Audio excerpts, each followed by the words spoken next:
Welcome to the African Album Review Podcast, where we review Africa's best and latest music projects. Landrick has been around for a good 6 or 7 years as a top artist. He is a popular Angolan singer and songwriter, known for his R&B style that includes light Afro-pop undertones with a very romantic approach. His first big hit was around 2015, I think, with the song Me Agarra Só Uhm. He is back in 2021 and he's had projects in between then and now. But he's back in 2021 with a brand new EP titled Petiscos.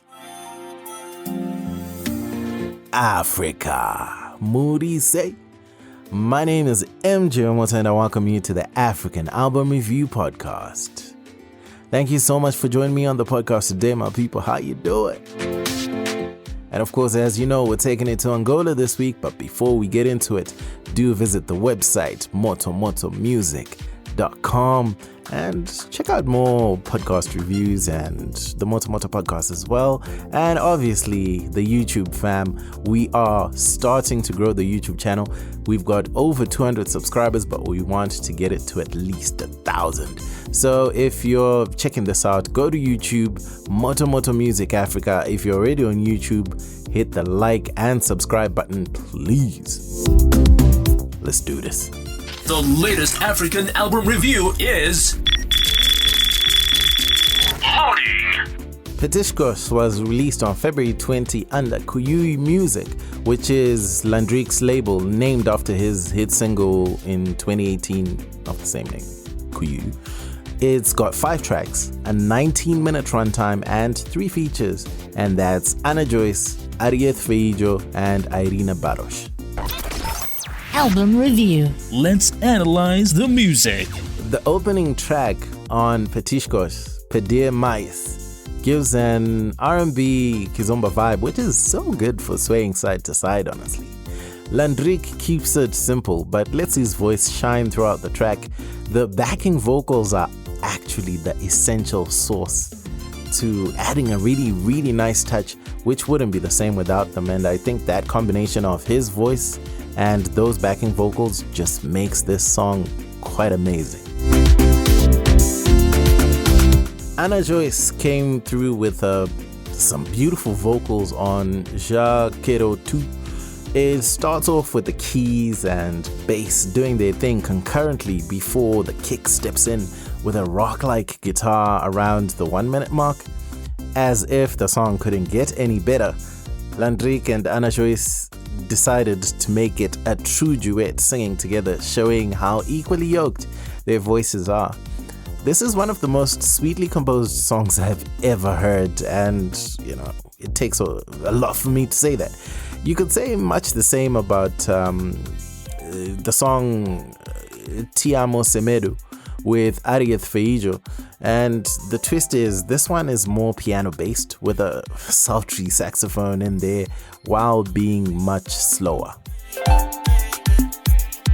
It was great to get a more mid-tempo number on Tudus Os Dias, and it's the type of song to get you nodding your head while you're serenaded by Landrick's superb voice. It's a love song where he says he loves the way his boo loves him, and at that, a beautiful dedication to the love of your life if you want to do that kind of thing. I remember back in the day, we used to do like mixtapes and or mix CDs, and then when it's like Valentine's Day or a birthday, you give it to the person that you love, and you're just like, listen to this, and they'll be like, oh, it's so sweet. Yeah, this is the kind of song you do that kind of thing on. Album review. The technical side of things. Although I didn't understand most of what was being sung, the feeling sounds like a full-on love EP. No doubts about it. This is a lane Landrick has carved for himself, like I said earlier, especially over the years as somebody who's known for that romantic R&B with mixed in with Afro, so to speak. So I'm not too surprised. A highlight for me on Petiscos was the mixing and mastering of the project.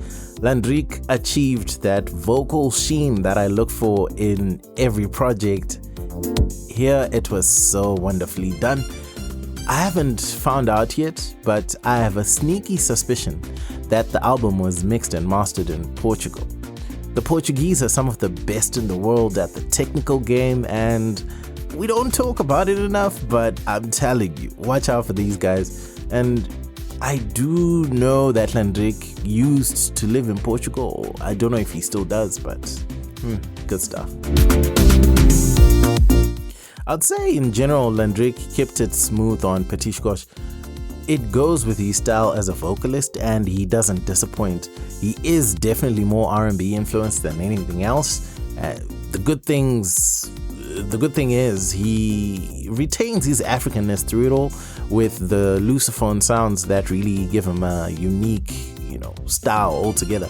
He can dabble in faster beats without sacrificing his core style, which is something I've liked about his music overall, although this one doesn't really go that far. Album review. The final thoughts.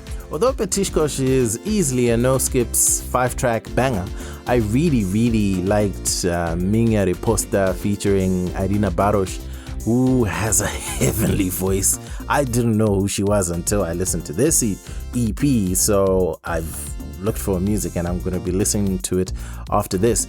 I also liked Pedia Mais and Todos os Dias a lot. A whole lot.